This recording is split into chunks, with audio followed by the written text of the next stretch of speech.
Hi കൂട്ടുകാരെ, എല്ലാവർക്കും നമസ്കാരം. ഇന്നത്തെ നമ്മുടെ വീഡിയോ ഒരു പഴയകാല നാടൻ കറിയാണ്. നമ്മുടെ അമ്മമാരൊക്കെ നമുക്ക് ഉണ്ടാക്കി തന്നിരുന്ന പഴയകാല കറികളിൽ ഇന്നും രുചിയോടുകൂടി തന്നെ ഓർക്കുന്ന ഈ ഒരു നാടൻ കറി വളരെ ടേസ്റ്റാണ്. എല്ലാവർക്കും ഇഷ്ടപ്പെടുന്ന നല്ല സ്വാദാണ്. എല്ലാവരും തയ്യാറാക്കി നോക്കണം. ചക്കയുടെ സീസണായ ഈ ഒരു സമയത്ത് ഇതുപോലൊരു കറി നിങ്ങൾ എല്ലാവരും തയ്യാറാക്കി നോക്കണേ. ഞാൻ ഈ കറിയിലേക്ക് സ്വാദ് കൂട്ടുന്നതിനായിട്ട് ചക്കക്കുരുവും ചെമ്മീനും മാങ്ങയും മുരിങ്ങക്കായൊക്കെ ചേർത്തിട്ടുണ്ട്. ഞാൻ ഈ കറിയുടെ പാചകത്തിൽ ചേർത്തിട്ടുള്ള കഷ്ണങ്ങൾ നിങ്ങൾക്ക് ഇഷ്ടമില്ലാത്തത് ഏതാണോ അത് ഒഴിവാക്കി നിങ്ങൾക്ക് തയ്യാറാക്കാവുന്നതാണ്. പക്ഷേങ്കിൽ ഈ ഒരു കഷ്ണങ്ങളെല്ലാം ചേർത്ത് തയ്യാറാക്കുമ്പോഴാണ് ഈ ഒരു കറിക്ക് പഴയകാല രുചി കൂടെ കിട്ടുന്നത്. അതുപോലെ നമ്മുടെ വീഡിയോ നിങ്ങൾ ആദ്യമായിട്ടാണ് കാണുന്നതെങ്കിൽ നമ്മുടെ ചാനൽ ഒന്ന് ഫോളോ ചെയ്യാനും മറക്കല്ലേ. അപ്പോൾ എങ്ങനെയാണ് വളരെ രുചികരമായിട്ടുള്ള തനി നാടൻ ചക്കക്കുരു മുരിങ്ങക്കായ മാങ്ങ ചെമ്മീൻ കറി തയ്യാറാക്കി എടുക്കുന്നതെന്ന് നമുക്ക് വീഡിയോയിൽ കണ്ടു നോക്കാം.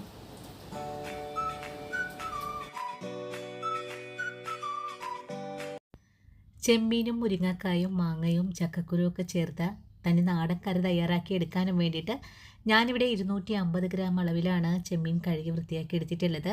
ഇതൊരു മൺചട്ടിയിലേക്ക് കൂടെ മാറ്റിയിട്ടുണ്ട്. ഇനി നമുക്ക് ചെമ്മീൻ വെന്ത് വരാനായിട്ട് ഒരു ഗ്ലാസ് വെള്ളം കൂടെ ഒഴിച്ചു കൊടുത്തിട്ടുണ്ട്. ചെമ്മീൻ ഇപ്പോൾ നല്ലതുപോലെ ഒന്ന് ചൂടായി തുടങ്ങിയിട്ടുണ്ട്. ഈ ഒരു സമയത്ത് നമുക്കിതിലേക്ക് ഒരു 10 അല്ലി കൊച്ചുള്ളി കട്ട് ചെയ്തത് ചേർക്കാം. ഇനി ഇതിലേക്ക് 1/4 ടീസ്പൂൺ അളവിലും പകുതിയായിട്ട് മഞ്ഞൾപ്പൊടി ചേർക്കാം. കൂടെ തന്നെ എരിവിനായിട്ടുള്ള ഒരു 8 പച്ചമുളക് കൂടെ ചേർത്തിട്ടുണ്ട്. ഇനി ഇതിലേക്ക് ആവശ്യമായ ഉപ്പും കൂടി ചേർക്കണം. അതിനുശേഷം നല്ലതുപോലെ ഇളക്കിയൊന്ന് യോജിപ്പിച്ചു കൊടുക്കാം. ഇപ്പോൾ നമ്മുടെ ചെമ്മീൻ നല്ലതുപോലെ തിളച്ചൊക്കെ തുടങ്ങിയിട്ടുണ്ട്. ഈ ഒരു സമയത്ത് ഇതിലേക്ക് ഒരു 300 ഗ്രാം അളവിൽ ചക്കക്കുരുവാണ് ചേർത്തിട്ടുള്ളത്. ചക്കക്കുരുവും കൂടി ചേർത്ത് നല്ലതുപോലെ ഇളക്കി ഒന്ന് യോജിപ്പിച്ചതിന് ശേഷം കറിക്ക് ആവശ്യമായ പുളിക്കായിട്ട് ഒരു മാങ്ങ കൂടി എടുത്തിട്ടുണ്ട്. മാങ്ങ കട്ട് ചെയ്തെടുക്കുന്ന സമയം കൊണ്ട് ഇതെല്ലാം ഒന്ന് നല്ലതുപോലെ തിളച്ച് വരാനായിട്ട് ഒന്ന് മൂടിയും കൂടെ വെച്ച് കൊടുക്കാം. ഒരു 2 മിനിറ്റ് കൊണ്ട് തന്നെ നമ്മുടെ ചക്കക്കുരുവും നല്ലതുപോലെ ഒന്ന് തിളച്ച് വന്നിട്ടുണ്ട്.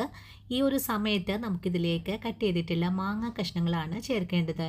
മാങ്ങ കട്ട് ചെയ്തെടുത്തപ്പോൾ ഞാനിതിലേക്ക് കുറച്ച് മഞ്ഞൾപ്പൊടിയും കൂടെ പുരട്ടിയിട്ടാണ് ഇതിലേക്ക് ചേർത്തിട്ടുള്ളത്. മാങ്ങയും കൂടി ചേർത്ത് നല്ലതുപോലെ ഇളക്കി യോജിപ്പിച്ചതിന് ശേഷം നമുക്ക് വീണ്ടും ഒന്ന് മൂടി വെച്ച് കൊടുക്കണം. ഇനി ഇതിലേക്ക് ചേർക്കേണ്ടത് മുരിങ്ങക്കായാണ്. നമ്മൾ ഈ കറിയിലേക്ക് ചേർക്കുന്ന കഷ്ണങ്ങളെല്ലാം ഓരോ സ്റ്റെപ്പായിട്ടാണ് ചേർത്ത് കൊടുക്കുന്നത്. ഇതെല്ലാം ഒറ്റടിക്ക് തന്നെ ചേർക്കുവാണെങ്കിൽ നമ്മുടെ കഷ്ണങ്ങൾ വെന്തുടഞ്ഞു പോകുകയും മാങ്ങയുടെ പുളി കൊണ്ടിട്ട് കഷ്ണങ്ങൾ വേവാതെ പോകുകയും ചെയ്യും. അതുകൊണ്ടാണ് ഇടവിട്ട് ചേർത്തിട്ടുള്ളത്. കഷ്ണങ്ങളെല്ലാം ഒന്നുകൂടി തിളച്ച് വരട്ടെ. അതിനായിട്ട് ഒന്നുകൂടെ മൂടി വെച്ച് കൊടുക്കാം. ഒരു 2 മിനിറ്റൊക്കെ കൊണ്ട് തന്നെ നമ്മുടെ കഷ്ണങ്ങളെല്ലാം നല്ലതുപോലെ ഒന്ന് വെന്ത് വന്നിട്ടുണ്ട്.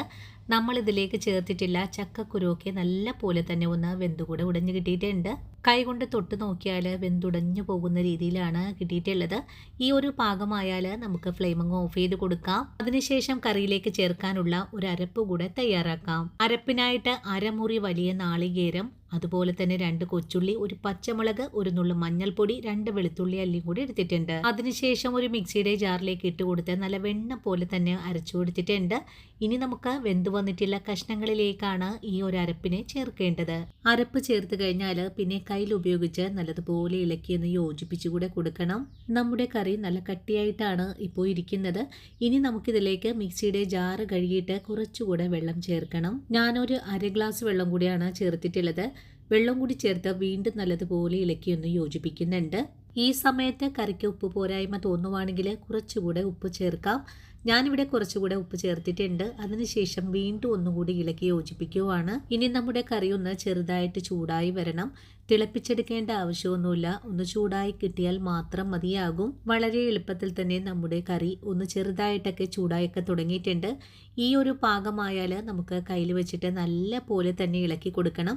അല്ലെങ്കിൽ കറി പെട്ടെന്ന് പിരിഞ്ഞു പോകാനൊക്കെ സാധ്യത കൂടുതലാണ്. ഇപ്പോൾ നമ്മുടെ കറി നല്ലതുപോലെ ചൂടായി വന്നിട്ടുണ്ട്. ഇനി നമുക്ക് ഈ കറി ഒന്ന് മാറ്റി വെച്ചതിന് ശേഷം താളിച്ചെടുക്കാനായിട്ട് ഒരു ചട്ടി കൂടെ അടുപ്പിലേക്ക് വെച്ച് കൊടുക്കാം. ചട്ടി ഇപ്പോൾ നല്ലതുപോലെ ചൂടായി വന്നിട്ടുണ്ട്. ഇനി ഇതിലേക്ക് 1 സ്പൂൺ അളവിൽ വെളിച്ചെണ്ണ ഒഴിച്ചു കൊടുക്കാം. വെളിച്ചെണ്ണ ചൂടായി വരുമ്പോൾ നമുക്കിതിലേക്ക് 1 സ്പൂൺ തന്നെ കടുക് കൂടെ ചേർക്കാം. കടുകും പൊട്ടിക്കഴിഞ്ഞാൽ പിന്നെ നമുക്കിതിലേക്ക് കൊച്ചുള്ളി ചേർക്കാം. ഞാനിവിടെ ഒരു 10 അല്ലി കൊച്ചുള്ളിയാണ് ചേർത്തിട്ടുള്ളത്. കൊച്ചുള്ളി ചേർത്ത് നല്ലതുപോലെ ഒന്ന് മൂത്ത് വരുമ്പോഴേക്കും നമുക്കിതിലേക്ക് ഒരു 4 വറ്റൽമുളക് കൂടെ കീറി ഇതിലേക്ക് ചേർക്കാം. വറ്റൽമുളകും നല്ലതുപോലെ ഒന്ന് മൂത്ത് തുടങ്ങിയാൽ നമുക്കിതിലേക്ക് ഒരു പിടി കറിവേപ്പിലയും കൂടി ചേർത്ത് കൊടുത്തിട്ട് ഇതെല്ലാം കൂട്ടി ചേർത്ത് നല്ലതുപോലെ ഒന്ന് മുരിയിച്ചെടുക്കാം.